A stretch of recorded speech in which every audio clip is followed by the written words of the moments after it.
안녕하세요. 서울시립과학관 달짝한 사이언스 온라인 강연에 오신 것을 환영합니다. 저는 오늘 사회를 맡은 서울시립과학관 문소영입니다. 달짝한 사이언스는 아시아 태평양 이론물리센터가 선정한 올해의 과학책을 한 달에 한 권 읽고 작가를 직접 만나 강연을 듣는 강연 프로그램입니다. 이번이 올해 두 번째 강연이죠. 기후변화, 미세먼지, 물 부족, 지구 위기와 관련한 뉴스는 일상적으로 많이들 접하는데요. 이러한 문제들이 우리 인류에게 얼마만큼 치명적이고 위태로운 상황인지 피부로 잘 와닿지는 않습니다. 지구는 현재 어떠한 상태이고 우리 인류가 할 수 있는 일은 무엇이 있는지 이러한 궁금증을 해결하기 위해 파란 하늘 빨간 지구의 저자 조천호 박사님을 모시겠습니다. 박수로 모시겠습니다. 안녕하세요. 안녕하세요, 박사님. 네, 안녕하세요. 네, 제가 간단하게 박사님 소개를 해드릴게요. 조천호 박사님은 대기 과학자이시고요. 그리고 전 국립기상과학관 원장을 역임하셨습니다. 현재는 경희사이버대학교 기후변화 특임 교수로 계시고요. 변화를 꿈꾸는 과학기술인 네트워크 ESC 이사로 계십니다. 그리고 지구에너지위원회 위원장으로 활동 중이십니다. 오늘 강연은 60분 동안 진행이 되고요. 이후 30분간 질의응답 시간을 가질 예정입니다. 강연하시는 동안 궁금하신 사항이 있으시면 서울시립과학관 유튜브 댓글창에 남겨주세요. 그리고 달짝님들 접속하셨나요? 접속하셨다면 댓글창으로 인사 부탁드립니다. 그럼 박사님 잘 부탁드립니다. 네. 안녕하세요. 앞서 저를 소개를 해주셔서 고맙고요. 다시 소개를 하면 저는 대기과학자 조천호입니다. 오늘 저는 파란 하늘 빨간 지구라고 하는 저의 책, 그러니까 우리가 기후 위기로 인해서 이 빨간이라는 지구에서 파란 하늘을 꿈꿨던 그러한 이야기를 여러분과 함께 생각을 해보도록 하겠습니다. 지금 여기 맨 앞에 지금 이제 보이고 있는 이 그림은 지난 150년 동안의 그 지구 평균 기온이 변화된 그런 모습이에요. 이거를 이제 영국의 기후 과학자가 컴퓨터 그래픽으로 이제 표현을 했습니다. 파란색이 강하면 강할수록 이거는 평년보다 온도가 낮았다라고 하는 것을 의미를 하고요. 그 다음에 여기 빨간색이 강하면 강할수록 평년보다 온도가 높았다라고 하는 것을 의미를 합니다. 그래서 이제 지난 150년 동안에 온도가 쭉 이렇게 이제 상승을 해온 모습이에요.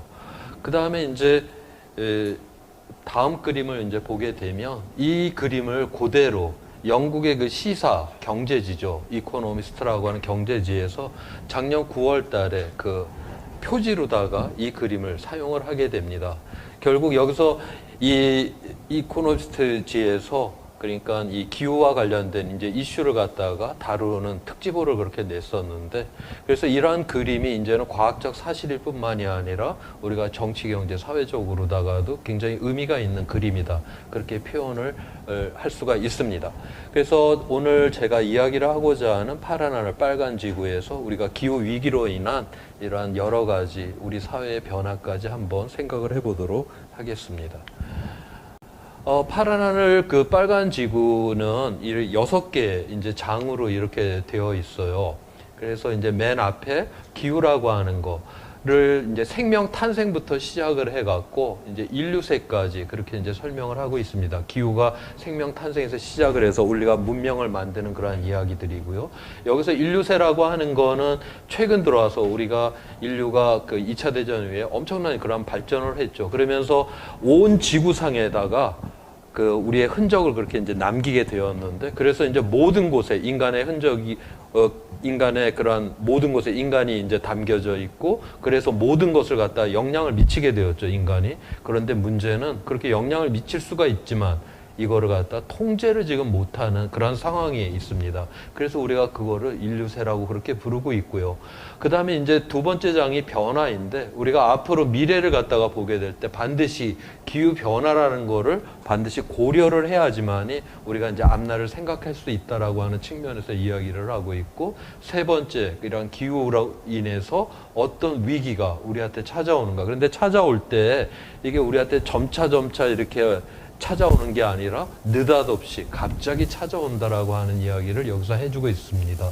그 다음에 이제 네 번째 장에서는 있어야 할 먼지, 골칫거리 먼지라고 하는 이런 표현을 썼는데, 온실가스도 꼭 있어야만 하는 거예요. 이게 완전히 없다라고 하면은 지금보다 온도가 33도가 더 내려갑니다. 그래서 지구는 완전히 그 얼음으로 둘러싸여서 이 지상 위에는 생명이 살 수가 없어요. 그런데 0.03%라고 하는 이산화탄소가 있기 때문에 온도가 33도가 올라갑니다. 지구 평균 기온이. 그래서 지금 14도가 돼서 우리가 생태계 속에서 지금 살아갈 수가 있는 것이고, 그런데 지금 사람이 그걸 너무나 많이 배출을 해갖고 높여놨기 때문에 지금 이제 문제다, 그렇게 보는 것이고요.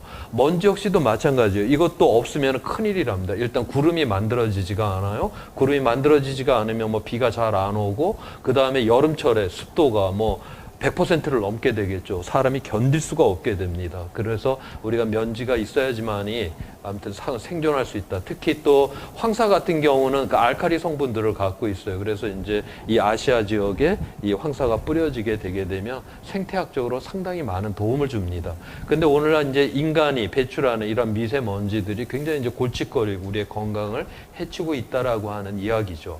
그 다음에 이제 다섯 번째는 이러한 기후 위기를 갖다가 우리가 어떻게 대응을 해야 되는가, 그 이야기를 하고 있고요. 여섯 번째로다가는 이제 예측에 대한 이야기입니다.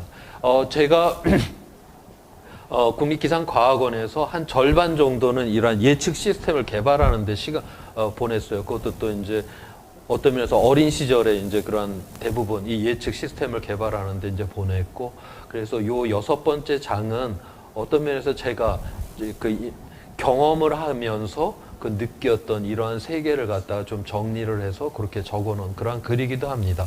근데 이제 오늘 시간상 이 여섯 가지를 다 다루기는 좀 어렵고요. 그래서 여기 빨간색으로 해놓은 요 부분부터 이제 이야기를 하는데, 그래서 빨간색이 이제 맨 처음에 기후 변화란 무엇이고, 그래서 그 다음에 그로 인한 위기가 무엇이고, 그 다음에 이 대응을 어떻게 해야 될 것인가, 거기에 대해서 이야기를 드리고자 합니다. 그런데 지금 오늘 이야기는 그 책에 있는 그 내용보다는, 책에 있는 내용은 하나의 그냥 그 전체적인 이런 구조로 잡고요. 제가 작년 3월에 이 책이 나왔는데 그 이후로다가 좀 이제 새롭게 더해진 이야기를 중심으로 한번 이야기를 해보겠습니다. 지금 여기 아래 있는 이 그림은 보시는 바처럼 이제 그 명왕성을 나타내고 있는데, 지금 그 명왕성을 나타내고 있는데, 여기 이제 희끼무레하게 보이는 이 사진은 84년도에 우리는 저런 식으로 뺏기는 우리 명왕성을 우리가 볼 수밖에 없었어요. 그런데 지난 2018년도에 호라이즌이라고 하는 그 탐사선이 이제 지나가면서 저렇게 이제 컬러풀하게 굉장히 명확하게 그렇게 볼 수가 있었습니다. 그래서 오늘날 특히 기후과학은 이게 완성된 학문이 아니에요. 계속적으로 발전을 하고 1, 2년만 지나도 모든 데이터가 바뀌고 우리가 예전에 잘 몰랐던 것들이 확연히 드러나는, 그래서 점차 명확해지고 빨라지고 더욱더 강화되는 이 기후위기의 그런 트렌드가 뚜렷하게 나타나는 그런 학문이기도 합니다.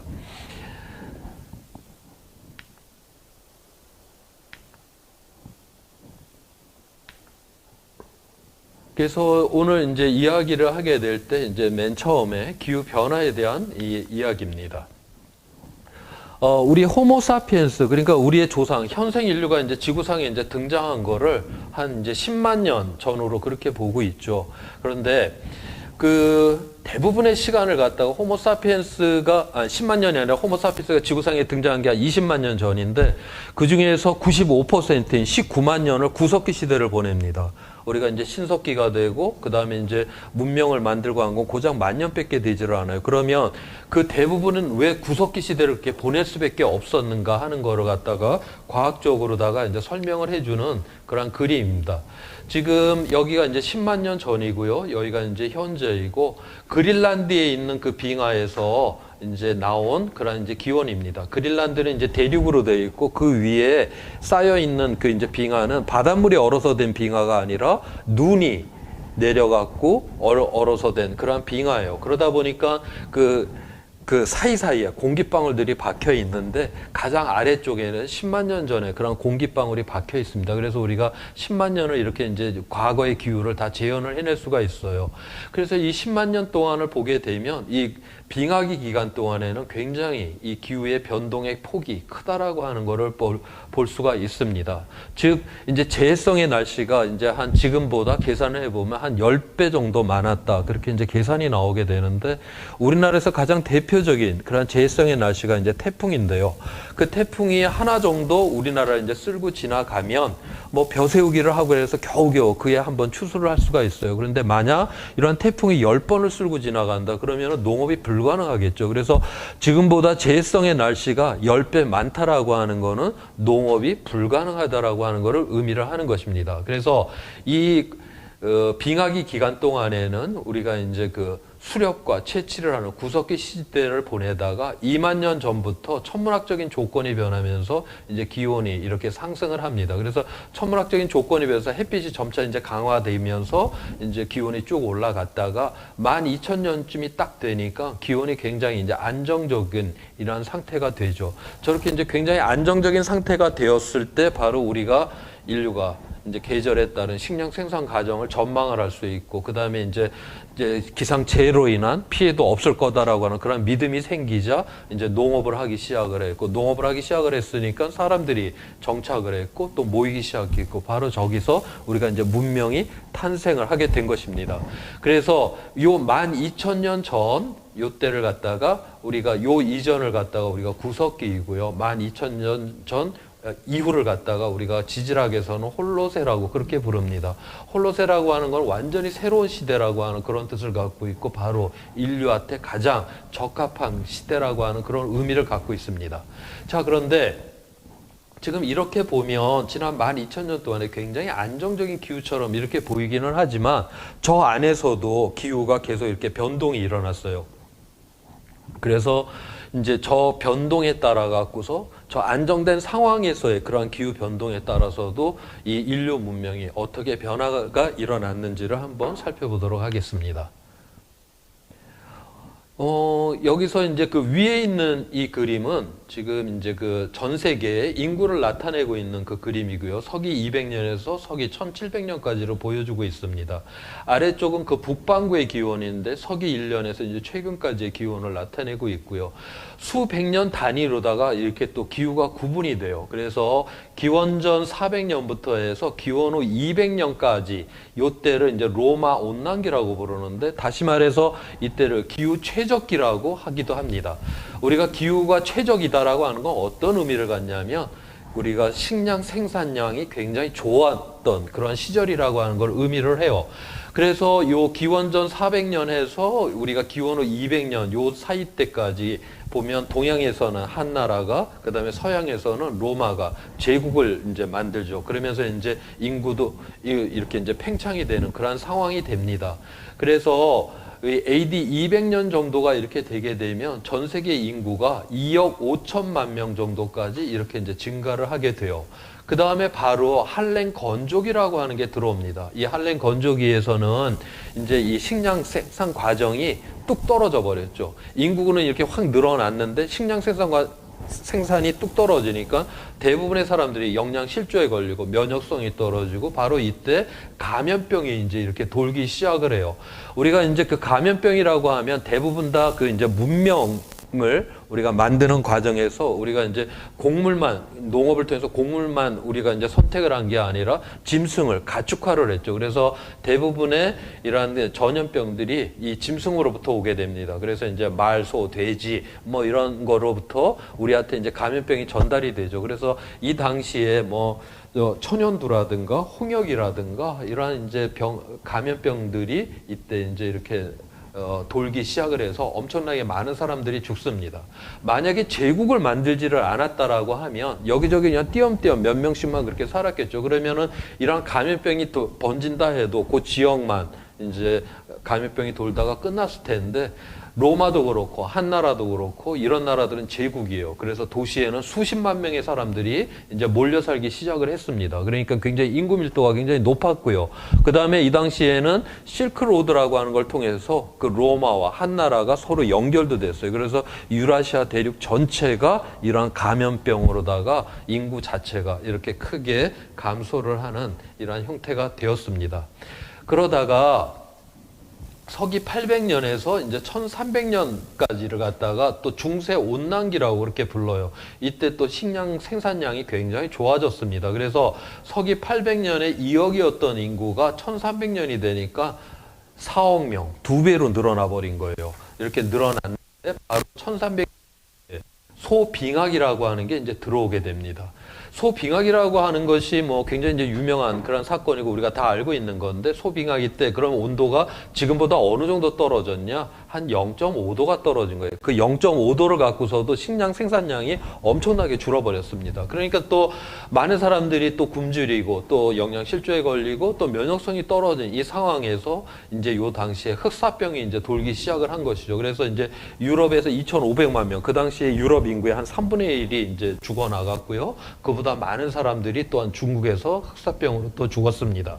그런데 서기 1500년 이후가 되게 되면 이때에도 굉장히 많은 사람들이 감염병으로 이제 죽어요. 가장 대표적인 게 그 유럽 사람이 처음 이제 아메리카 대륙을 들어가죠. 아메리카 대륙에 있는 원주민들은 가축화를 하지를 않았기 때문에 이 감염병에 대해서 면역성이 전혀 없는 상태였습니다. 유럽 사람이 바로 들어가기 전에 이 아메리카 대륙에 있는 원주민이 약 한 6천만 명 정도가 됐었는데, 그 당시 물론 학살로 죽은 사람도 있지만 대부분이 천연두, 뭐 홍역으로다가 다 그렇게 죽어버렸습니다. 그래서 5천만 명이 이 당시에 이제 사망을 했었고요. 중국에서도 계속적으로 감염병이 돌아왔고, 그 뒤로도 뭐 인도에서 시작되었던 콜레라가 뭐 영국으로 넘어가서 수백만 명이 죽고, 그 다음에 뭐 1900년대 초에 뭐 그 스페인 독감으로 5천만 명, 뭐 1차 대전, 2차 대전 이 당시에 또 수천만 명씩 이렇게 죽어나갑니다. 그런데 1500년 이후로다가는 그렇게 수천만 명씩이 죽어나가도 전체 이 세계 인구는 줄지가 않는 상태가 돼요. 그거는 1500년대 우리가 이제 그 아메리카 대륙을 처음 발견을 하게 되면서 그때 구황작물이라고 하는 옥수수, 감자, 고구마를 갖다가 유라시아 대륙에 이제 갖고 들어오게 되는 것이죠. 그래서 이거는 기존의 논이나 밭에 심지 않고 이런 야산에 심어도 아주 잘 자라요. 그래서 식량을 갖다가 부족한 식량을 보충하는데 굉장한 도움이 되었고요. 1750년에 뭐 산업혁명이 일어나고 의료가 발달하고 녹색혁명이 일어나고 했기 때문에 그 뒤로는 이런 감염병과 전쟁으로 수천만 명이 죽어나가도 전체 인구는 이렇게 증가를 하는 이런 상태가 되었습니다. 자, 이렇게 이제 수백 년 단위의 이런 기후가 조금씩 달라지는 이 상태에 따라서도 굉장히 이런 문명이라든가 이런 것들이 달라졌다라고 하는 걸 보여주고 있고요.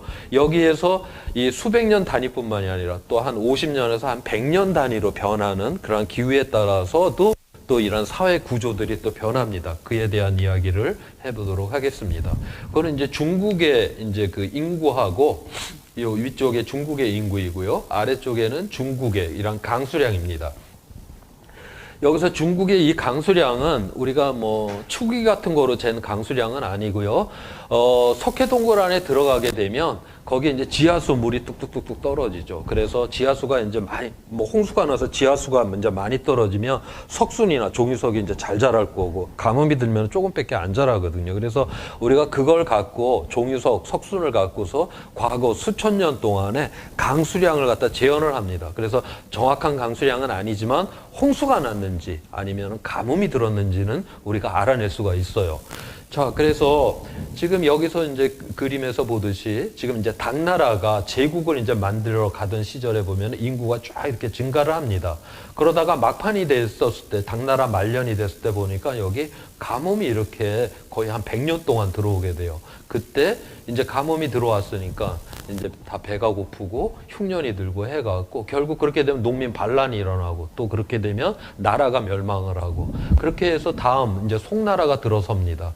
송나라도 이제 처음 이렇게 이제 쭉 인구가 증가가 되고 발전을 하고 있다가 위쪽에서 몽골이 제국을 이제 만들죠. 몽골은 제국을 팽창하던 시절에 막 학살을 엄청나게 일으키는 그런 상황이었어요. 그래서 몽골은 팽창하는 과정에서는 인구가 오히려 이렇게 줄어듭니다. 줄어들다가 이제 원나라를 세웠고 원나라 막판이 되었을 때 보게 되면 또 이렇게 가뭄이 이렇게 들어오게 됩니다.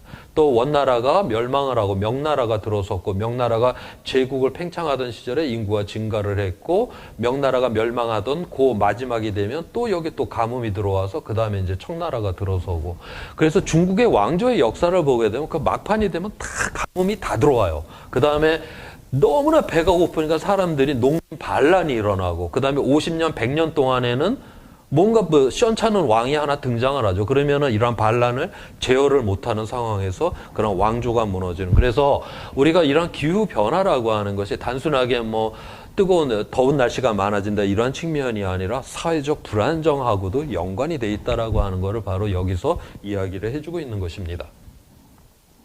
그래서 이제 1750년 우리가 산업혁명 이후부터의 그런 모습을 한번 보도록 하겠습니다. 지금 여기 이제 인구 같은 경우 여기 1750년이고요. 여기 이제 2010년까지고 점선을 그어놓은 건 2차 대전이 끝난 이후인 1950년을 나타냅니다. 인구는 1950년도에 지금 25억이었던 인구가 현재 77억까지 됐고요. 그러니까 3배 이상으로 증가를 했고 GDP가 10배 이상으로 팽창을 했고 그 비료 사용량이 증가를 하고 에너지 사용량이 증가를 하고 대형 댐의 수가 증가를 하고 물 사용량이 증가를 하고 교통량, 통신량이 기하급수적으로 이렇게 지금 증가를 해버렸죠. 우리가 이렇게 이제 증가를 엄청나게 했는데 그래서 뭐 팩트 플리스 뭐 이런 책들을 보게 되면 야 우리가 최근 들어와 갖고 뭐 유아 사망률도 줄이고 중산층이 엄청나게 늘었고 그다음에 그런 여성의 교육 수준도 높아지고 그다음에 이런 재해 같은 경우도 최근 들어와서 많이 줄었고 해서 이 세상이 얼마나 좋아졌느냐 인간이 참 멋진 일들을 이 세상에 많이 했다라고 하는 거를 그런 통계적 자료로다가 잘 보여주고 있습니다.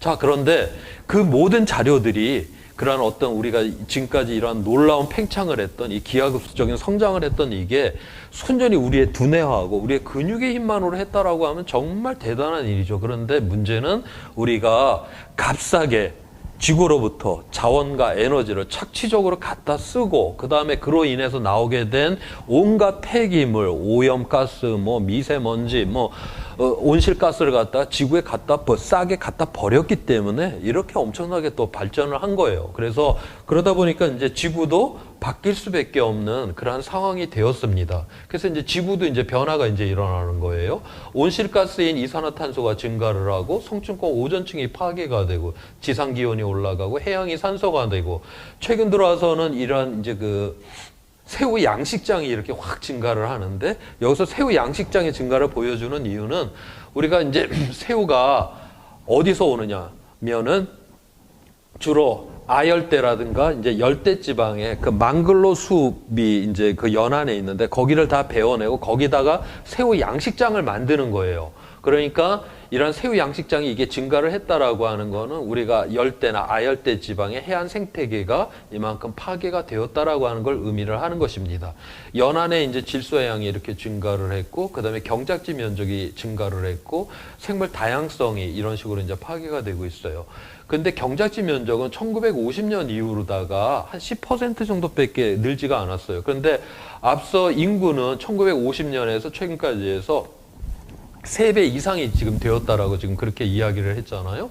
자, 그러면 경작지 면적은 10% 조금밖에 안 늘었는데 인구는 3배 이상이 됐는데 그럼 이게 어떻게 된 건가? 1950년도만 해도 우리나라를 비롯해서 전 세계 인구의 25억 명 중에 절반이 기아에 시달리는 상황이었어요. 그런데 오늘날은 한 10% 정도, 한 7억 명 정도가 기아에 시달린다라고 봐요. 그러면 더욱더 많은 사람이 더욱더 풍부하게 지금 먹고 산다라고 하는 걸 의미를 하는데, 그 어떻게 그런 일이 일어났나? 그거는 바로 녹색 혁명이 일어났기 때문입니다. 우리가 그래서 경작지는 늘리지는 않았지만 단위 면적당 생산량이 서너 배가 돼버린 거예요. 그래서 이제 그럭저럭 우리가 먹고 살게 되었는데, 또 이게 또 어떤 문제를 일으켰냐면, 우리가 그거를 위해서 이제 비료를 갖다가 농토에다 갖다가 그렇게 많이 때려 부어놨는데, 이거를 농작물이 다 빨아들이는 게 아니죠. 절반도 못 빨아들여요. 그러면은 그냥 그게 토양 위에 있습니다.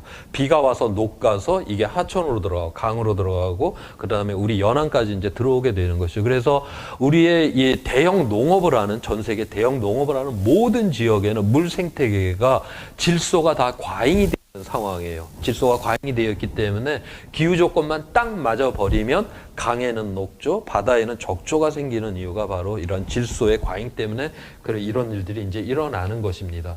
그래서 지금 여기서 보면은 이제 연안에 이런 질소의 양이 이렇게 이제 크게 증가를 했다라고 하는 이것도 바로 오늘날 이제 지구가 파괴되는 그런 하나의 그런 모습이다라고 그렇게 보고 있습니다. 자, 저런 식으로 다 이제 기하급수적으로 지금 지구가 이렇게 파괴가 이제 일어나고 있는데, 야, 이것이 계속적으로 지속될 수 있다? 우리가 그렇게 생각을 하면 안 되죠. 이렇게 지속적으로 파괴가 계속된다라고 하는 것이 있을 수가 없어요. 옛날에 인간이 일으킨 그 변화 자체가 워낙 작았을 때는 2배 이상으로 다 파괴를 시켜도 이게 큰 문제가 안 되는데, 지금은 우리가 이제 경제 성장률이 3% 정도씩이 되고 있는데, 그러면 25년이면 복리로 해서 2배가 됩니다. 그러면 거의 2배 가까운 에너지와 자원을 갖다 써야 되고 2배 가까운 온실가스와 미세먼지와 쓰레기를 갖다 버려야 된다라는 소리인데, 그렇게 갖고 이제 지구가 견뎌낼 지금 상황이 아닌 것이죠. 그래서 이런 식의 지금 우리가 성장이 거의 이제 막바지에 달아났다. 하나 예를 들어보도록 할게요. 우리가 30일이 지나면 이제 연잎이 하나가 2개가 되고 4개가 되고 이렇게 증가를 해갖고 30일 만에 이제 연못을 다 채운다고 가정을 합시다. 이제 첫날에는 하나였고 2잎이 됐고 4잎이 됐고 8잎, 16, 30들 뭐 이런 식으로 증가를 하죠. 절반을 채울 때까지는 29일이 걸릴 거예요. 그런데 29일 된 다음에 그 다음 날이 되면은 연못을 다 채워버리겠죠. 만약에 그게 그 생물학 시간에 그 어떤 유리 팔레트 안에 영양분을 집어넣고 미생물 한 마리를 빠뜨려 놓고 얘가 이제 뭐 한 마리가 2마리, 2마리, 4마리, 8마리, 16마리 뭐 이런 식으로 증가를, 우리가 그걸 기하급수적으로 증가를 한다라고 하는데, 절반을 채울 때까지는 제법 시간이 걸려요. 그렇지만 마지막 절반을 채운 다음에 한 번만 더 증식을 하면 완전히 다 채워버리고 미생물이 영양분을 그대로 다 빨아먹고 다 멸절을 해버리죠. 지금 현재 우리 인간이 거의 그 막판에 이런 순간까지 지금 와 있는 것이 바로 오늘날 지구 위기의 그런 본질이 되는 것입니다. 그래서 이제 그 기후 위기와 관련된 이야기로 이제 넘어가서 이제 말씀을 드리게 되면, 우리가 이제 온실가스라고 하는 게 이제 지구의 이제 급소예요. 그런데 지금 코로나19 때문에 이제 이산화탄소의 배출량이 많이 줄어든다. 지금 그렇게들 이야기들을 하고 있어요. 그래서 지금 이 위에 있는 그림은 1970년 이후부터 해서 이산화탄소 배출량이 전 세계적으로 이렇게 계속 증가를 하고 있다가, 여기 빨간색이 금년이에요. 금년에 보게 되면 엄청나게 이렇게 줄었죠. 요거를 매달 간격으로 이렇게 펼쳐놓고 본 겁니다. 여기 빨간색 부분을 보게 되면 지금 지난 한 4월까지 해서 엄청나게 줄었어요. 거의 한 20% 가까이까지 이렇게 줄였다가, 그 다음에 최근 들어와서는 이제 경제가 안 돌고 그러니까 다 이제 사회적 거리두기 이런 거를 서서히 막 푸는 그런 경우가 있어서 거의 이제 배출량이 원상을 갖다 지금 회복하고 있는 그런 모습을 보여주고 있고요.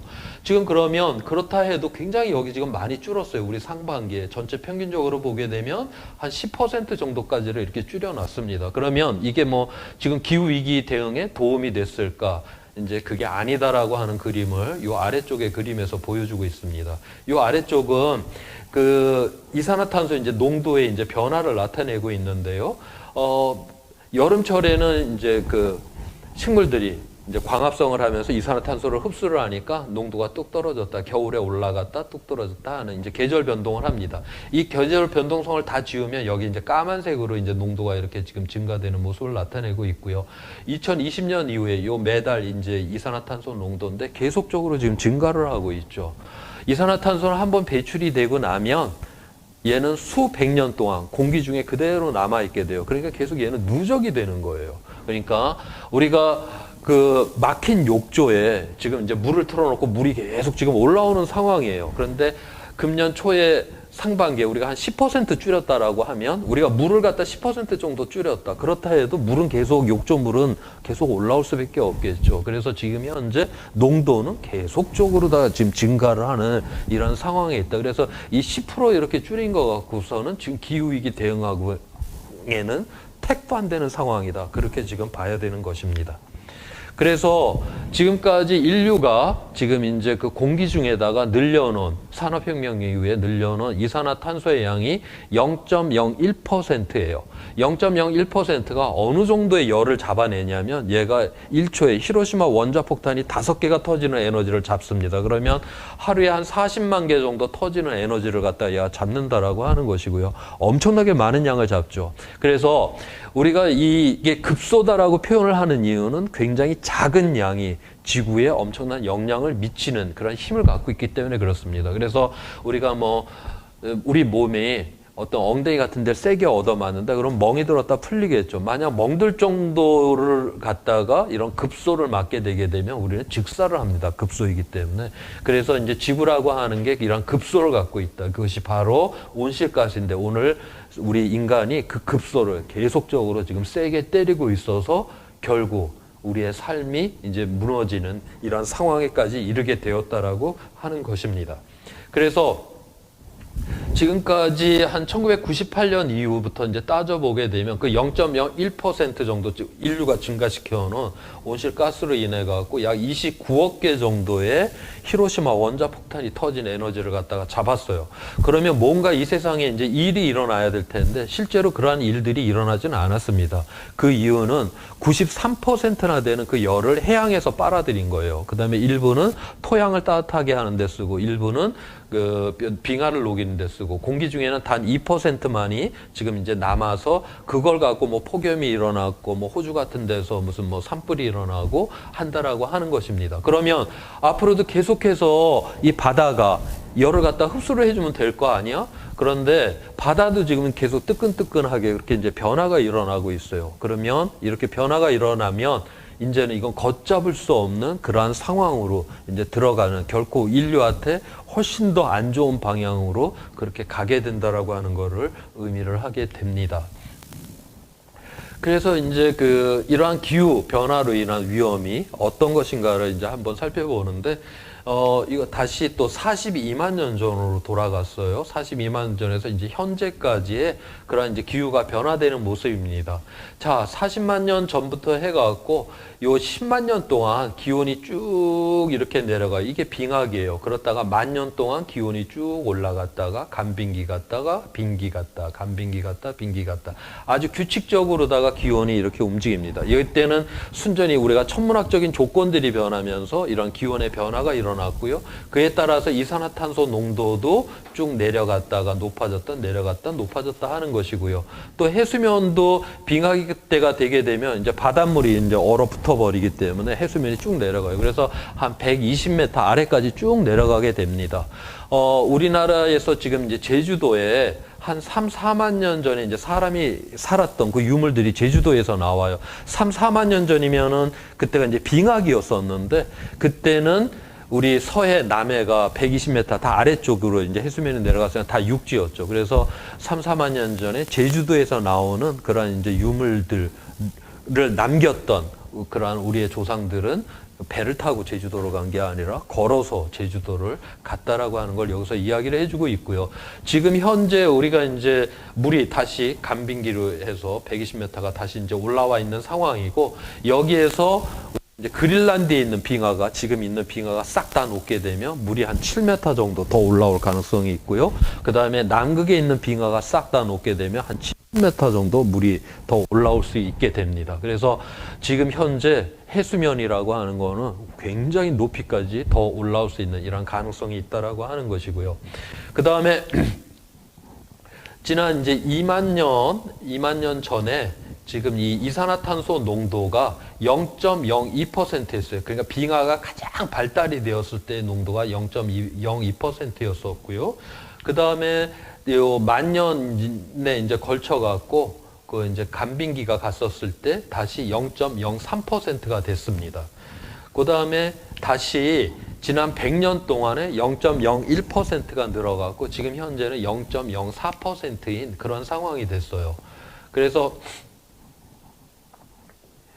이제 이런 식으로다가 이제 농도가 올랐는데, 그래서 지난 2만 년에서 간빙기까지 10,000년 동안에 0.01%, 이건 자연이 가장 빠르게 이산화탄소 농도를 이제 늘린 것이고요. 지금 사람은 100년 만에 0.01%를 갖다 늘렸고요. 그리고 우리가 자연에서 이산화탄소를 늘리는 것보다 약 100배나 더 빠르게 지금 이산화탄소를 늘렸다라고 하는 거를 바로 여기서 이야기를 해주고 있습니다.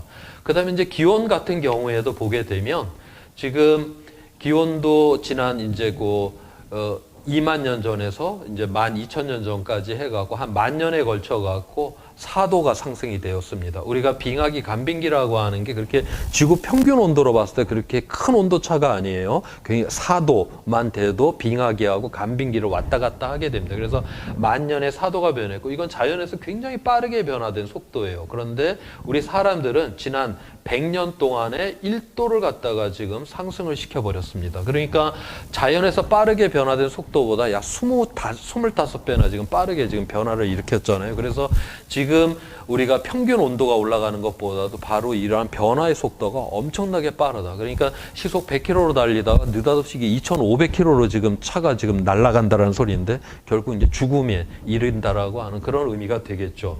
자, 그래서 지금까지 그 상승된 그 온도, 우리가 그거를 갖다 이제 여기 1도 상승, 지난 100년 동안에 1도를 상승했다. 이거를 갖다 이제 위험으로 따지면은 감지를 할 수 있는 위험이다. 그렇게 표현을 합니다. 그러니까 우리가 매일같이 기후 위험이다라고 하는 거를 경험하고 느끼지는 않죠. 뭐 폭염이 있거나 뭐 뉴스를 틀었더니 뭐 기후 위기래, 그런 식으로 우리가 감지를 하는 수준인데, 여기에서 0.5도가 더 올라가게 되면 항시적이고 그 다음에 전 세계적으로 뭔가 기후 때문에 일이 일어나는 그런 상황이 될 것이다. 그렇게 보고 있고요. 여기서 또 0.5도가 더 더해져서 이제 2도 이상이 되게 되면 이제 지구가 회복력을 완전히 상실한다. 그래서 회복력을 상실한다라고 하는 건 지금까지 우리가 문명을 만들어 왔던 이 기후 상태로부터 완전히 벗어난다라고 하는 거를 의미를 합니다.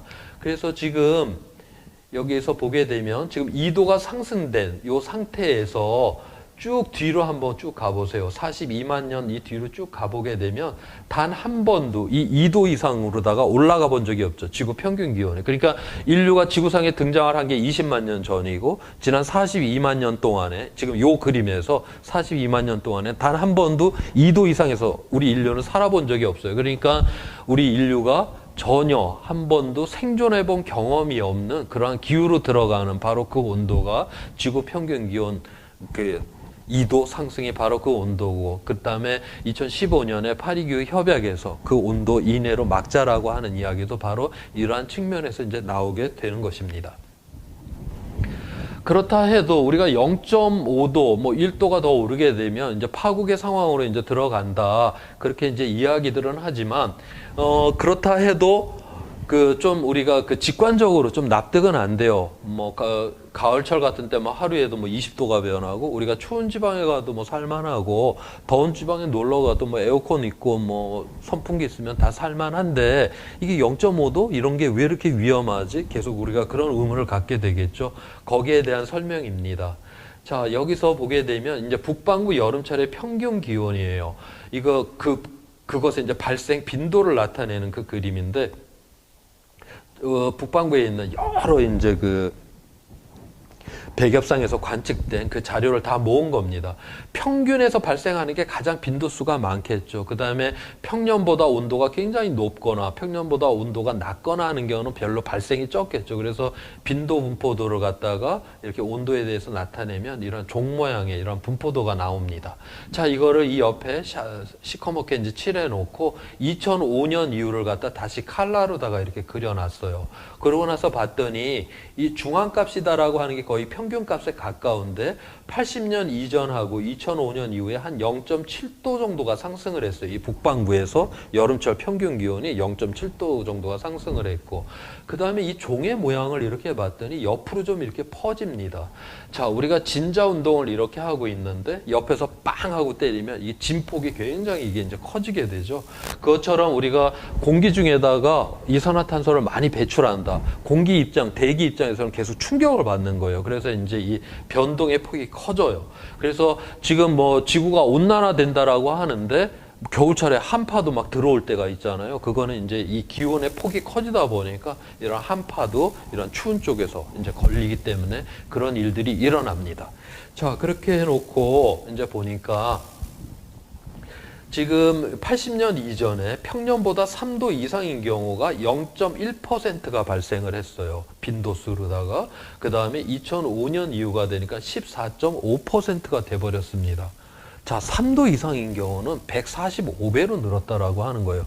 평균 기온은 고작 0.7도밖에 상승을 안 했지만 우리가 이 3도 이상, 그러니까 폭염이 될 수 있는 가능성이 있는 거는 145배가 되었다. 요즘 이제 신문지상 이런 거를 보게 되면 뭐 50년 만의 기후, 뭐 100년 만의 기후, 이거를 거의 우리가 매번 확인을 하는 그런 기사를 보잖아요. 그러니까 우리가 뭐 10여 년 전만 해도 정말 100년에 한 번씩 일어나는 기상이었고, 그 다음에 50년에 한 번씩 일어나는 건데 요즘은 거의 매년 일어나죠. 그러니까 옛날에 100년에 한 번 일어났던 것들이 이제는 거의 매년 한 번씩 이제 일어나는 상황으로 간다. 지금 그렇게 이해를 해야 되는 겁니다. 그래서 그런 식으로다가 우리가 극단적인 날씨는 급격하게 지금 이제 증가를 하게 되면서 우리의 삶을 갖다 이제 파괴하는 이러한 상태가 된다. 그래서 이제 이러한 극한의 날씨가 정상이 되게 되면 결국 우리의 삶이 굉장히 이제 고달프게 되겠죠.